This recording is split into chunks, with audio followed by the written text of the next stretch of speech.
Oke, selamat pagi. Oke, hari ini siapa yang buka kelas kita? Silakan. Giliran siapa? Maju ke depan.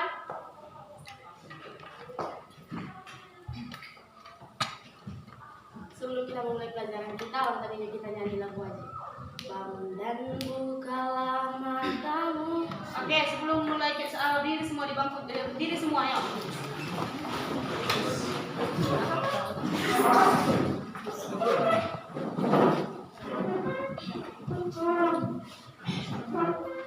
Bangun dan bukalah matamu. 1, 2, 3 ya. Bangun dan bukalah matamu, saatnya meraih mimpimu. Mari kita bersatu dalam doa untuk ajar dan kita masing-masing. Terima kasih Bapak, terima kasih atas yang tidak luput dari dosa. Kalau sekolah bisa kali selanjutnya untuk sengaja dan Yesus kami dulu bisa syukur. Amin. Oke, jangan dulu.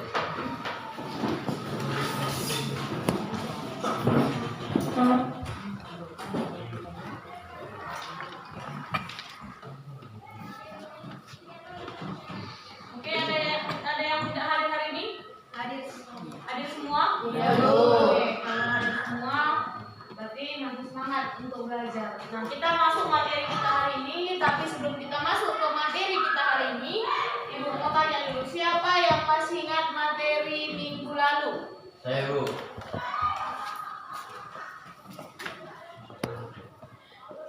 Materi kita pada minggu lalu adalah mengenai HAM.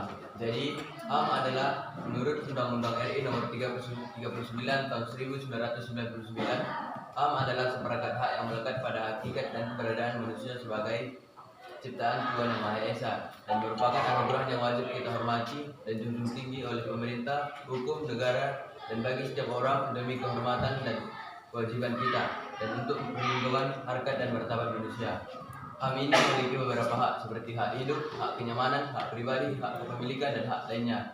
Jadi dapat kita ambil kesimpulan bahwa hak asasi manusia adalah sebuah konsep hukum dan normatif yang menyatakan bahwa seseorang hidup manusia memiliki haknya dan ini berlaku kapan saja, di mana saja, sehingga sifatnya universal. Oke, tepuk tangan. Jadi, mengenai materi HAM sudah dijelaskan oleh Rafael. Nah, sekarang saya tanya, kita tes ingatan dulu. Siapa yang masih ingat apa saja contoh-contoh kasus pelanggaran HAM? Yang pertama, apa? Pembunuhan. Lagi? Pembulian. Korupsi katanya. Lagi apa lagi? Pelecehan. Buang sampah sembarangan, pelanggaran HAM enggak? Pelanggaran HAM. Mengejek, menghina, bullying, body shaming, pelanggaran HAM enggak? Jadi kalau kamu sudah tahu hal-hal yang membuat orang lain tidak nyaman, itu termasuk kepada pelanggaran HAM. Jadi kalau kamu sudah tahu bahwa membuat orang lain tidak nyaman adalah pelanggaran HAM, maka janganlah menjadi pelanggar HAM.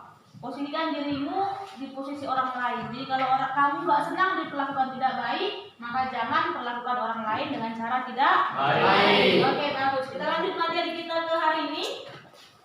Materi kita hari ini adalah tentang demokrasi. Siapa yang belum pernah dengar kata demokrasi? Siapa yang belum pernah dengar kata demokrasi? Yang pasti demokrasi ini bukan jenis makanan ringan, ya kan? Jadi apa itu demokrasi? Siapa yang sudah pernah dengar? Menurut kamu demokrasi itu apa? Oke, silakan Linda. Demokrasi adalah perintah dari rakyat, oleh rakyat, dan untuk rakyat. Oke, pemerintahan dari rakyat, oleh rakyat, dan untuk rakyat. Ada yang tidak setuju? Setuju semua? Setuju. Nah, lanjut. Siapa yang masih ingat atau siapa yang tahu ada berapa sih jenis-jenis dari demokrasi? Saya Oke, silakan. Jenis-jenis demokrasi itu ada 4, yaitu demokrasi parlementer, demokrasi terpimpin, demokrasi Pancasila, dan demokrasi era reformasi. Oke, bagus. Nah, yang ketiga, menurut kamu sejauh ini sudah bagaimana pelaksanaan demokrasi di negara Indonesia? Oke, silahkan Daniel. Contoh pelaksanaan demokrasi itu dengan cara pemilu dan musyawarah. Oke, contoh pelaksanaan demokrasi Indonesia adalah yang nyata kita lihat pemilu, kemudian musyawarah. Ada lagi contoh nyata dari pelaksanaan demokrasi di Indonesia? Kebebasan menyatakan pendapat termasukkah ke dalam demokrasi? Masuk. Oke, jadi sedikit banyak kamu sudah mulai paham mengenai materi demokrasi. Nah, kita lihat adapun yang menjadi kompetensi dasar yang akan kita pelajari pada pertemuan kali ini ada 4. Silahkan mulai dari belakang. Bisa terlihat ke depan, Nak? Silahkan dibacakan kompetensi dasarnya. Kompetensi dasar menghargai nilai-nilai ketuhanan dan di dalam berdemokrasi sesuai dengan Undang-Undang Dasar 1945. Oke, sambung sebelahnya. Perilaku santun dalam demokrasi Pancasila. Lanjut. Mengkaji sistem dan dinamika demokrasi Pancasila sesuai dengan Undang-Undang Dasar 1945.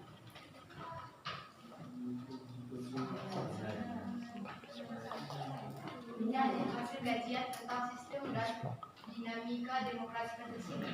Oke, nah jadi adapun kompetensi dasar yang kita pelajari yaitu tentang nilai-nilai ketuhanan dalam berdemokrasi, kemudian perilaku yang bagaimana dalam berdemokrasi, kemudian materi mengenai sistem dan dinamika demokrasi, kemudian menyajikan bagaimana hasil dari sistem dan dinamika demokrasi Pancasila. Nah, kemudian adapun yang menjadi tujuan pembelajaran kita. Seseorang dikatakan berhasil jika dia sampai kepada tujuan. Nah, jadi kamu bisa mengukur keberhasilan kamu hari ini yaitu dengan sampai atau tidaknya nanti di akhir pembelajaran kamu kepada tujuan pembelajaran kita. Nah, hari ini kita menerapkan model pembelajaran PBL, Problem Based Learning. Nah, melalui penerapan model PBL ini, kita akan mencapai tujuan pembelajaran yang pertama. Apa, Stephanie? Menghargai nilai-nilai ketuhanan dalam demokrasi Pancasila. Oke, lanjut. Berperilaku santun dalam berdemokrasi. Lanjut. Menganalisis hakikat demokrasi. Lanjut. Menganalisis penerapan demokrasi di Indonesia. Mengevaluasi kehidupan demokrasi di Indonesia. Oke, lanjut. Regina. Menyajikan hasil analisis hakikat demokrasi. Menyaji hasil analisis penerapan demokrasi di Indonesia. Oke, nah jadi adapun yang menjadi tujuan pembelajaran kita hari ini adalah setelah mengikuti proses pembelajaran hari ini melalui penerapan PBL, peserta didik diharapkan mampu menghargai nilai-nilai ketuhanan dalam berdemokrasi Pancasila, berperilaku santun dalam berdemokrasi, menganalisis hakikat demokrasi, menganalisis penerapan demokrasi di Indonesia, mengevaluasi kehidupan demokrasi di Indonesia, kemudian menyajikan hasil dari diskusi mengenai hakikat dan penerapan demokrasi di Indonesia. Nah, kemudian materi pembelajaran kita hari ini yang pertama adalah tentang hakikat demokrasi. Apa itu pengertian demokrasi, kemudian apa saja jenis-jenis klasifikasi demokrasi, kemudian masuk ke dinamika, bagaimana dinamika penerapan demokrasi di Indonesia. Kemudian yang ketiga, membangun kehidupan yang demokratis. Nah, perhatikan video di depan. Demokrasi dan penerapannya di Indonesia. Coba pikirkan, adakah komunitas konstitusi utama masyarakat bahkan negara, misalnya relasi yang lebih mengaku berdasarkan kebutuhanmu atau lingkungan demokrasi, aman, untuk kemudian berkembang. Dapatkah keinginan itu mensuarakan ada demokrasi? Jawabannya adalah ya. Jika ada demokrasi di Indonesia, jadi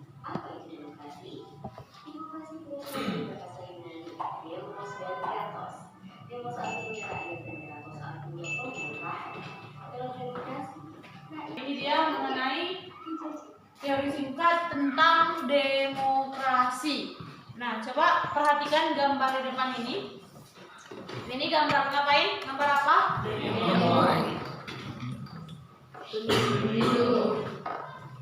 Musyawarah. Coba saya minta satu orang yang bisa menjelaskan salah satu apa sih kaitan gambar yang tiga ini, mulai dari ini demonstrasi, kemudian pemilu, kemudian musyawarah. Apa sih hubungannya dengan materi kita hari ini, demokrasi? Siapa yang bisa? Apa hubungan dari gambar di depan ini dengan materi demokrasi? Daniel bisa? Silakan. Contoh demokrasi bisa melakukan suara. Kita melakukan suara supaya semua dapat mendengar atau memberi pendapat bahwa dia sudah tidak setuju, supaya kita akan menerapkan sebuah perintah atau keinginan sesuatu yang kita inginkan agar kita dapat menikmatinya bersama. Oke, bagus. Nah, kalau kita ringkas bahasa Daniel tadi bahwa ketiga gambar ini merupakan contoh dari pelaksanaan demokrasi. Nah, jadi hari ini kita akan bentuk kelas kamu menjadi 3 kelompok berdasarkan observasi minggu lalu. Masih ingat kita minggu lalu saya minta kalian mengisi kertas kecil, kemudian menempelkan di depan papan tulis. Nah, kita bentuk kelompok kamu dari observasi minggu lalu. Minggu lalu sudah dapat siapa yang suka mengamati gambar, siapa yang suka mendengarkan video. Nah, kita bentuk kelompok kamu berdasarkan kegemaran kamu masing-masing dalam minat belajar kamu. Jadi yang minggu lalu suka, saya bilang siapa yang suka sama-sama hobinya nyanyi, gaya belajarnya suka menonton video, atau misalnya lebih suka melihat gambar, bergabung dalam satu kelompok. Yang hanya suka mendengar atau harus mendengar sambil mengamati dalam satu kelompok. Makanya kita dapat minggu lalu 3 kelompok. Nah, silahkan bentuk kelompok berdasarkan pembagian kelompok yang sudah kita buat minggu lalu. Silahkan bentuk langsung kelompoknya. Ayo, cepatkan. Mengerjakan LKPD-nya, LKPD yang saya bagikan. Dalam pengerjaannya kamu boleh melihat materinya melalui video. Jadi yang lebih suka belajar dengan video boleh mengerjakan LKPD-nya melalui materi video. Kemudian yang suka dengan gambar-gambar boleh mengerjakan LKPD berdasarkan gambar-gambar. Kemudian yang lebih suka membaca teks boleh mengerjakan dengan mencari bahan ajar melalui bahan bacaan. Nah, jadi di sini diberikan kebebasan kepada kamu untuk belajar sesuai dengan gaya belajar yang kamu inginkan. Jadi yang lebih suka belajar dengan pengamatan video, suara, boleh buka video dari handphonenya. Kemudian yang lebih suka mengamati gambar-gambar atau langsung kepada peristiwa-peristiwa yang sudah terjadi, boleh mencari materinya, bahan ajarnya melalui peristiwa-peristiwa yang sudah terjadi. Atau lebih suka membaca, boleh mencari bahan ajar melalui membaca. Oke, paham? Silakan didiskusikan LKPD-nya.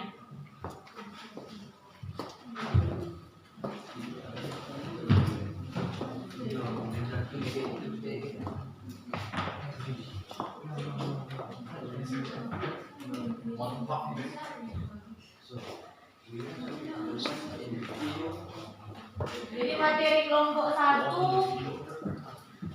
memilih belajar melalui penggunaan video. Kelompok 1 belajar melalui video. Kemudian kelompok 2 melalui gambar. Kelompok 3 teks bacaan. Kelompok 3 penggemar membaca dari situ. Oke, silakan dikerjakan.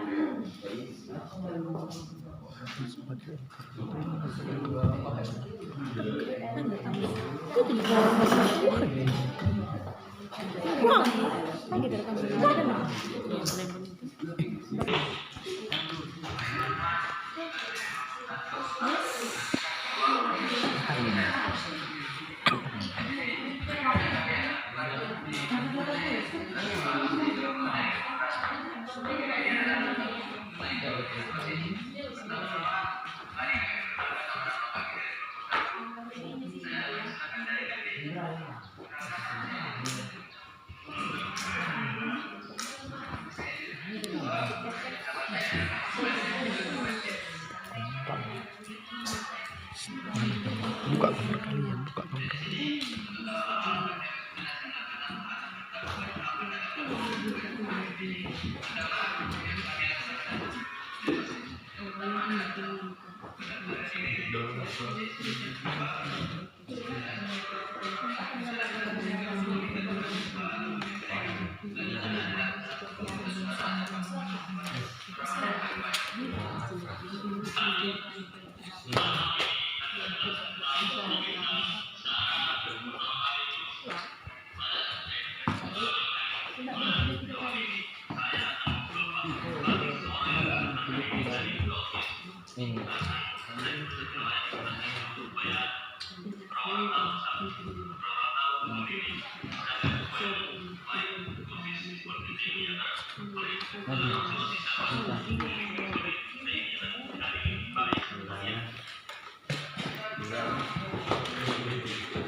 Oh, Pak.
Baik teman-teman, di sini kami dari kelompok 1 akan mensimulasikan sebuah pemilu kecil-kecilan ataupun pemilu mini. Di sini pemilu yang kami akan lakukan seperti materi yang sedang kami bahas, yaitu mengenai demokrasi.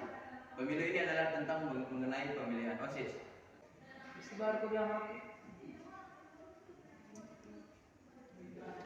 Perkenalkan, nama saya Rafael Esquilon Tabancin dari 11 TKJ 1, ingin mendaftarkan diri sebagai ketua OSIS di SMK Negeri 1 Tanjung Pinang. Baiklah, isi dulu formulir di sini, Pak. Nama saya Jeremy Purba, mau mendaftarkan diri sebagai ketua OSIS.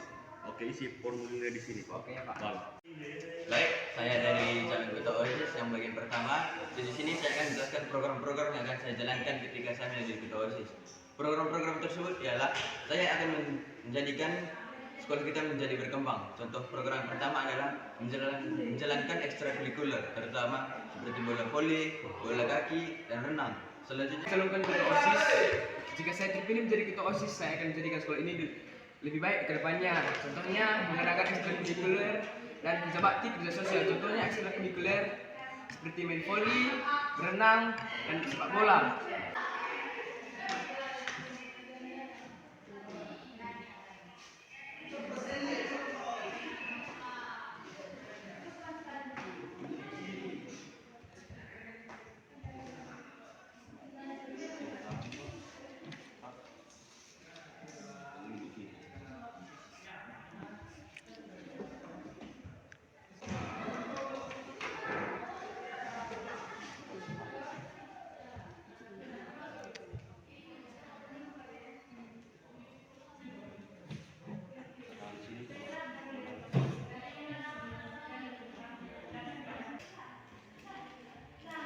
Jeremia, Rafael. Baiklah, kami di kelompok 2 ingin membuat kesepakatan melalui musyawarah yang kami buat. Jadi kami akan menentukan topiknya, yaitu menerapkan fisika di dalam kelas. Baiklah, di sini kawan-kawan kami sudah tertera. Jadi kami akan melakukan musyawarah kami di sini. Akan bermusyawarah atau menerapkan kesepakatan kita yang dimana 7 kaidah dalam fisika. 7 kaidah adalah ketertiban, kebersihan, kedisiplinan, keindahan, keamanan, ketenangan, dan keamanan. Apakah dengan menjawab tujuan dalam kelas?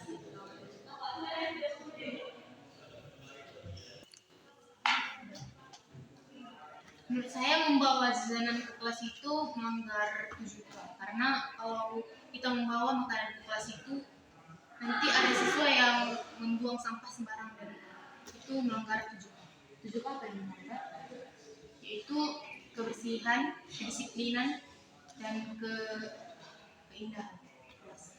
Oke, terima kasih pendapatnya. Untuk pendapat yang lain gimana? Baiklah, saya kurang setuju tentang pendapat Amanda karena siswa itu banyak yang tidak pede makan di kantin. Terlebihnya juga kantin kita cuma satu dan kantin kita juga terlalu sempit untuk siswa di SMK ini. Saya setuju menambahi tentang pendapatnya, Karena soal sampah yang kamu bilang di kelas, kami bisa membuangnya ke sampah. Kita sudah dewasa, tahu mana bersih dan tidak. akan tetapi keseringan siswa di kelas kita sangat bebas membuang sampah di laci dan di lingkungan sekitar sekolah. Apakah kalian yakin kalau kita membawa makanan di kelas itu akan bersih selalu? Ya, karena kita bisa saling mengingatkan untuk membuang sampah pada tempatnya. Dan juga kita juga udah saling dewasa. Dan kita tahu mana hal yang baik dan mana hal yang buruk untuk membuang sampah itu pada tempatnya. Iya, memang jika kita ingatkan mereka, belum tentu mereka mau mendengarkan apa yang kita ingatkan kepada mereka. Baiklah, dari semua pendapat yang saya dengarkan, memang kita bisa membawakan di kelas, tidak juga bisa membawakan kelas. Tapi dari pendapat orang itu, kita tidak bisa membawakan kelas. Terus kenapa kita bisa mengajar siswa yang tidak punya etika attitude, kita bisa mengajar mereka untuk Oke, jadi dari pembelajaran yang kita laksanakan dari awal, nah sekarang kita masuk ke kesimpulan. Silakan simpulkan materi kita hari ini. Apa yang kamu dapatkan? Simpulkan. Saya minta masing-masing per kelompok, mulai dari kelompok 1, 2, dan 3, masing-masing anggota kelompoknya memberi kesimpulan mengenai materi kita hari ini. Dimulai dari kelompok 1. Silakan kasih kesimpulannya. Siapa yang mewakili? Saya. Oke, silakan. Kesimpulannya dari rakyat oleh rakyat untuk rakyat. Ya di sini setara, semuanya setara, dan yang kami lakukan dari demokrasi ini ialah pemilu.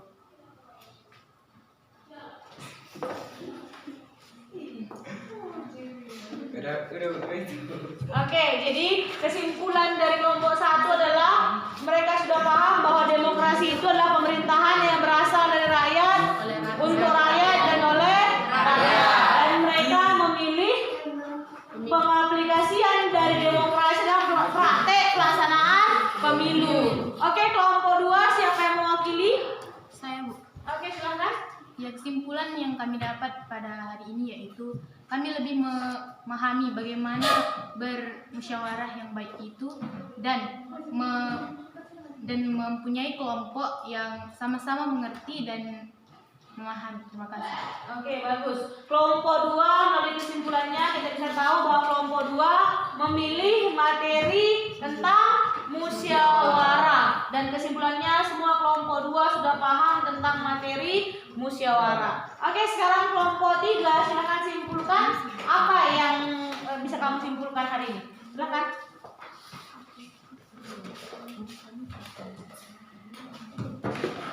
Kesimpulan saya tentang demokrasi sangat mengatur karena kami mengerti tentang demokrasi. Dengan belajar kelompok kami dapat saling berdiskusi dan lebih mengerti yang tidak kami ketahui.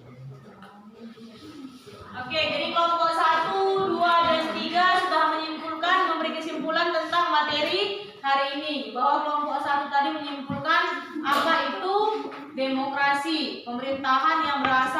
rakyat, oleh rakyat, dan untuk rakyat.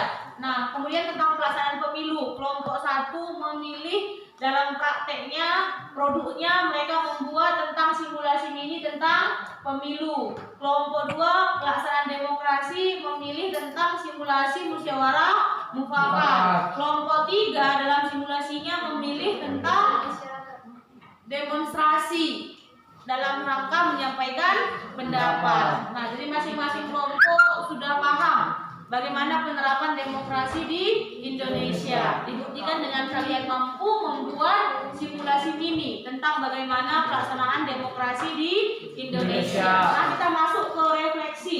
Kira-kira bagaimana perasaan kamu dalam pembelajaran kita hari ini? Bagaimana perasaan kamu hari ini? Iya, oke, silahkan. Contoh kecil dari hasil pembelajaran pada hari ini adalah keberanian kita terhadap guru jauh lebih meningkat. Tapi keberanian ini bukan berarti kita melawannya, tapi dengan pembelajaran kita jauh lebih menyenangkan, ataupun biasa katakan saling memahami. Jadi kita jauh lebih bisa menangkap apa yang diajarkan oleh guru kita melalui dengan pembelajaran hari ini, yaitu demokrasi. Terima kasih. Oke, tepuk tangan. Jadi yang merupakan perasaan, bagaimana perasaan kamu dalam mengikuti pembelajaran hari ini? Oke, silahkan. Untuk pelajaran kali ini kami sangat senang karena kami lebih mengetahui dan lebih memahami dari pelajaran-pelajaran sebelumnya, dan kami lebih mengerti untuk musyawarah kali ini. Terima kasih. Oke, bagus sekali. Ilmu apa atau apa sesuatu yang baru yang kamu dapatkan hari ini? Adakah yang kamu dapatkan hari ini? Ada. Siapa yang mau mengungkap pendapatnya? Apa yang kamu dapatkan pembelajaran hari ini? Oke, silakan. Ilmu yang saya dapatkan pada pelajaran saat ini yaitu saya tahu sekarang cara pemilu. Oke, cara pelaksanaan pemilu dalam lingkup ini. Oke, ada lagi? Ya, silakan. Dengan pembelajaran ini saya lebih mudah untuk menyampaikan pendapat saya. Oke, bagus. Ada lagi? Pembelajaran hari ini lebih seru dibandingkan pembelajaran pada guru lain, karena pembelajaran kali ini sangat ceria lah dibuatnya, dan kami lebih bisa membulatkan kesepakatan kami menjadi kesepakatan yang akan ditetapkan. Oke, nah jadi dari pembelajaran hari ini banyak materi-materi baru, ilmu baru yang kamu dapatkan. Apa yang kamu pelajari hari ini supaya menjadi pembelajaran yang bermakna dan bermanfaat adalah contoh nyatanya dari demokrasi bisa kita lihat di kehidupan sehari-hari. Dan kamu bisa melihat contoh besarnya di kegiatan-kegiatan yang akan terlaksana di Indonesia. Contohnya kegiatan besar, kegiatan akbar yang akan terlaksana di Indonesia adalah pemilu. Jadi dari simulasi mini yang kamu laksanakan, nanti simulasi kenyataan yang besarnya bisa kita lihat dalam pemilu, baik pemilu presiden, DPR atau legislatif, sampai nanti mungkin ke pemilihan kepala desa di daerah masing-masing. Oke, sampai di sini materi kita hari ini. Selamat pagi.